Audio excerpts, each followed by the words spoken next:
राधे राधे दोस्तों, देव उठनी एकादशी की 3 कथाएं जानिए। पूजन विधि, श्री हरि को कैसे जगाएं, देव उठनी एकादशी मुहूर्त, महत्व और कथा।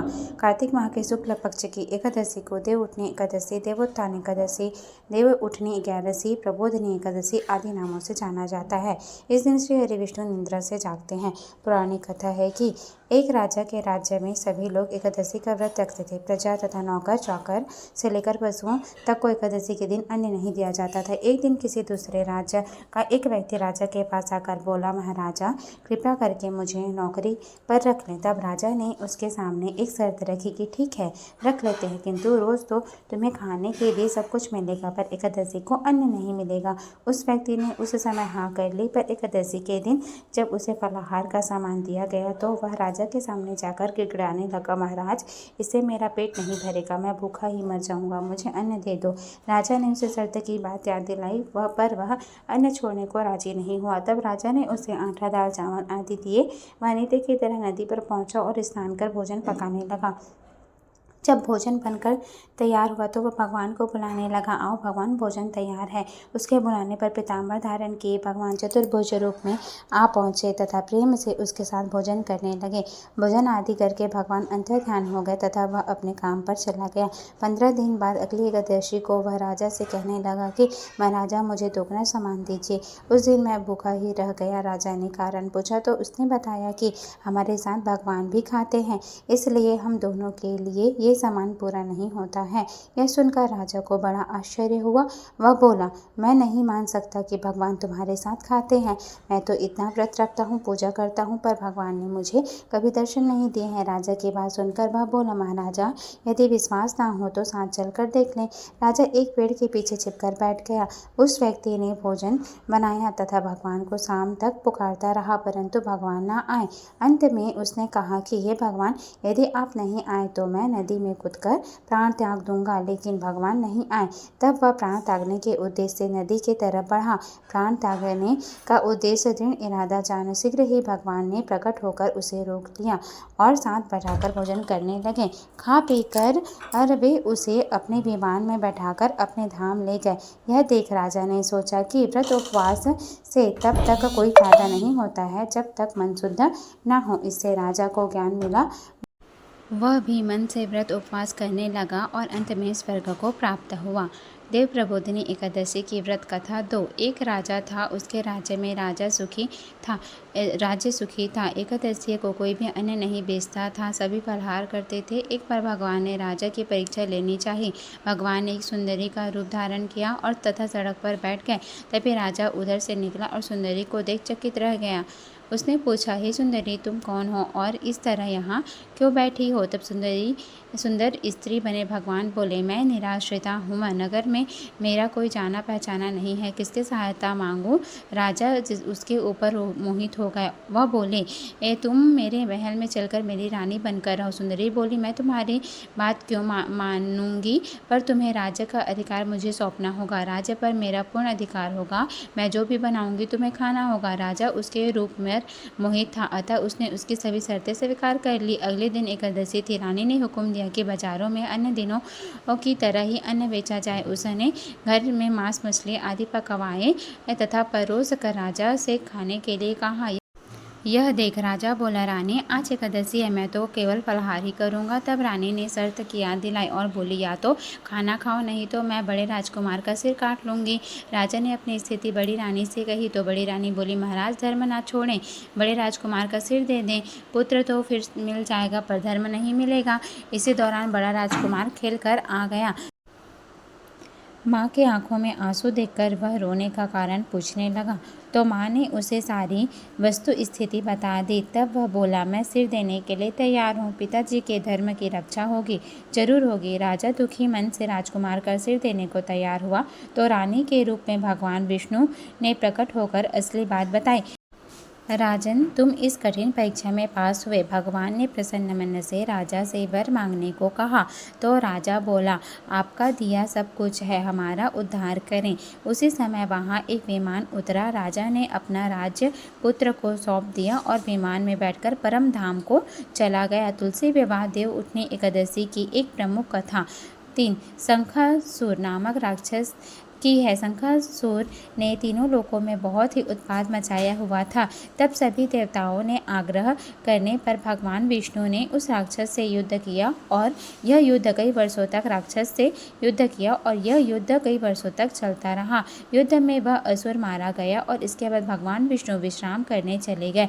कार्तिक शुक्ल एकादशी के दिन भगवान विष्णु की निद्रा टूटी थी और सभी देवताओं ने भगवान विष्णु की पूजा की थी। शिव महापुराण के अनुसार पौराणिक समय में दैत्यों का राजा दंभ हुआ करता था। वह बहुत बड़ा विष्णु भक्त था। कई सालों तक उसके यहाँ संतान नहीं होने के कारण उसने शुक्राचार्य को अपना गुरु बनाकर उनसे श्री कृष्ण मंत्र प्राप्त किया।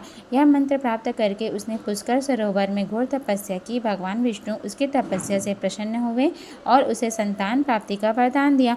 भगवान विष्णु के वरदान से राजा दंभ ने यहाँ एक पुत्र ने जन्म लिया। इस पुत्र का नाम शंखचूर्ण रखा गया। बड़ा होकर शंखचूर्ण ने ब्रह्मा जी के प्रसन्न करने के लिए पुष्कर में घोर तपस्या की। उसकी तपस्या से प्रसन्न होकर ब्रह्मा जी ने उसे वरदान मांगने को कहा। तब शंखाचूर्ण ने वरदान मांगा कि वह हमेशा अजर अमर रहे, वह कोई भी देवता उसे नहीं मार पाए। ब्रह्मा जी ने उसे यह वरदान दे दिया और कहा कि वह बद्री बन जाकर धर्मध्वज की पुत्री तुलसी जो तपस्या कर रही है उससे विवाह कर ले। शंखाचूर्ण ने वैसा ही किया और तुलसी के साथ विवाह के बाद सुखपूर्वक रहने लगा। उसने अपने बल से देवताओं, असुरों, दानवरों, राक्षसों और गंधर्वों, नागों, किन्नरों, मनुष्यों और तथा त्रिलोकी के सभी प्राणियों पर विजय प्राप्त कर ली।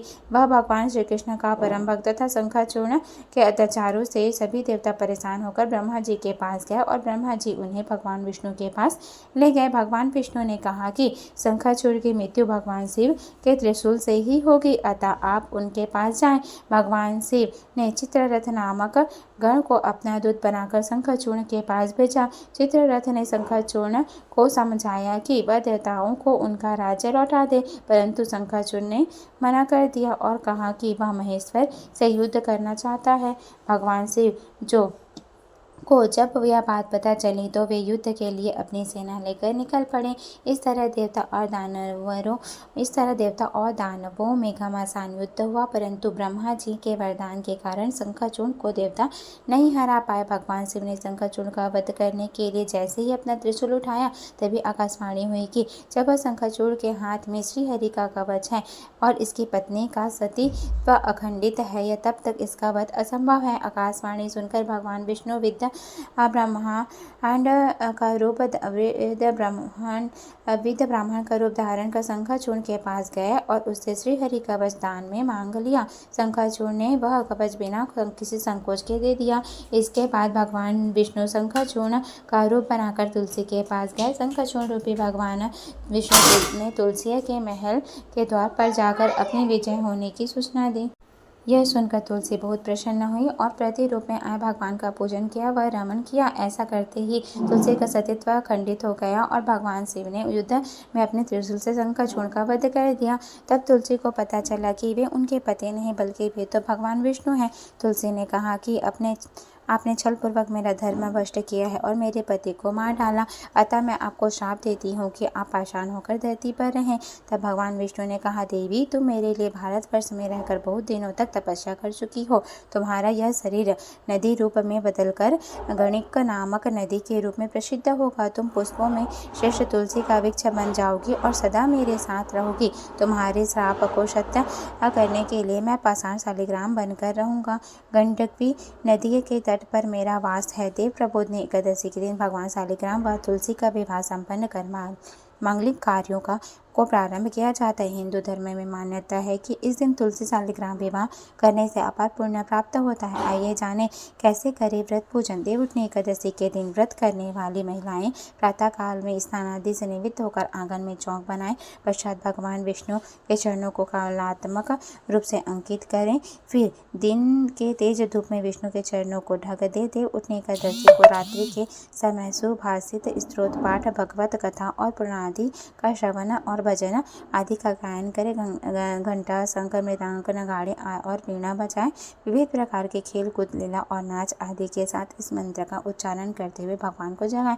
उत्तिष्ठ गोविंद तयजनेन्द्राम जगतपतिये तपित तपे जगन्नाथ जगत सोतम भगवेति तम उत्थितो वचिष्ठ सर्वमुगतिष्ठो माधवः आदि मंत्रों का जाप करें और इसके बाद विधिवत पूजन करें। और व्रत पूजन के लिए भगवान का मंदिर अथवा सिंहासन को विभिन्न प्रकार के लता पत्र फल वदन बारा आदि से सजाएं। पुष्प और आंगन में देवोत्थान का चित्र बनाएं। तत्पश्चात फल पकवान सिंघाड़े गन्ने आदि चढ़ाकर डलिया से ढक दें तथा दीपक जलाएं। विष्णु पूजा या पंचदेव पूजा विधान अथवा रामचंद्र चंद्रिका आदि के अनुसार श्रद्धापूर्वक पूजन करें तथा दीपक कपूर आदि से आरती करें। इसके बाद इस मंत्र को पुष्पांजलि अर्पित करें। तत्पश्चात इस मंत्र से प्रार्थना करने के बाद यम तो द्वादशी देवप्रबोधान विनियमित तवेय सर्वलोकानां हितार्थ से सायिनम इदं व्रतम मया देवकृतं प्रीतये तव व्रतो आदि यह मंत्र का जाप करें। उसके बाद स्मरण करते हुए चरणामृत पंचामृत व प्रसाद वितरित करें। तत्पश्चात एक रथ में भगवान को विराजमान कर स्वयं उसे खींचे तथा नगर ग्राम और तथा गलियों में भ्रमण कराएं। शास्त्रोनुसार जिस समय वामन भगवान अतीत पद भूमि लेकर विदा हुए उस समय दैत्यराज बलि ने वामन जी को रथ में विराजमान कर स्वयं उसे चलाया था। ऐसा करने से यह सुमेधित तत्व विष्णु क्रियो सर्व प्रत्येक के अनुसार भगवान विष्णु योग निद्रा को त्याग कर सभी प्रकार की क्रिया करने में प्रवृत्त हो जाते हैं। अंत में कथा श्रवण कर प्रसाद ग्रहण करें और वितरित करें। वीडियो देखने के लिए आपका धन्यवाद। वीडियो अच्छी लगी हो तो वीडियो को लाइक करें, चैनल को सब्सक्राइब करें। धन्यवाद। राधे राधे। जय श्री कृष्ण। जय जगन्नाथ स्वामी।